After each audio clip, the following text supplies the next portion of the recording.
So if you're left-handed, you may be wondering what difference it will make to you to try modern lettering. The truth is that there isn't a lot of difference, only in the position that you either hold your pen or position your paper, really. You can try all the beautiful different techniques and tools that we have throughout Simply Lettering. Just a few tips here for you though, if you are concerned about trying lettering with your left hand. Maybe you've tried it already before and you've had a few problems, a few issues. Hopefully these will help you overcome some of those. So the first one is, depending on how you hold your pen, you may find that you actually smudge your lettering after you've done it. So there's three different ways that I've found left-handed writers hold their pen. So they may hook their hand over the letters. This doesn't tend to prove so much of a problem with the smudging. This may prove more of a problem just with getting those thick and thin lines. If this is the case, it may just be that you need to slightly position your papers differently so that you can get those thick and thin lines, because your hand being over the top here isn't going to prove much of a problem for you with smudging your ink. If you write with your hand parallel to your words, and you do come directly over your words with your hand as you've written, this is where some smudging may occur. The same if you hold your hand underneath your writing as you write. The same with right-handed writers. There are many different ways of holding a pen, so I'm trying to cover all of you here.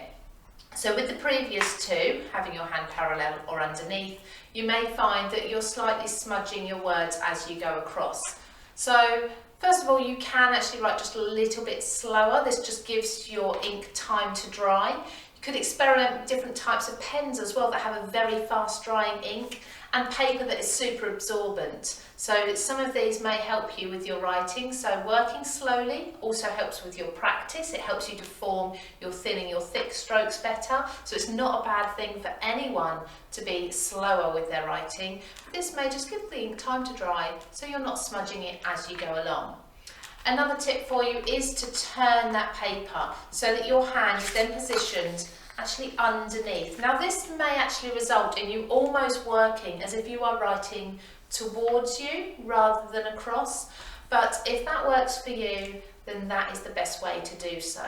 So I've actually turned the page here now almost a whole 45 degrees or 90 degrees even, so it's now across my body and I would be writing downwards. So this is with my hand as if I would normally a parallel writer, so my hand would come directly over the letters.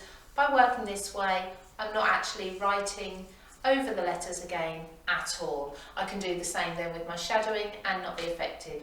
This also helps me see where I'm writing. Spacing can be an issue for anyone who's left-handed. This way you can clearly see where you're writing. Now this may feel like it's going to be a little bit different for you. You're going to have to learn how to do handwriting all over again. In all honesty, when people learn brush lettering, learning those thick and thin pressure lines, that is a brand new technique. You're learning how to use different muscle memory, how to do different pen strokes to what you're used to. So lettering in general is going to be a brand new technique for you. So if you start off correctly from the beginning, it will all become natural in no time at all.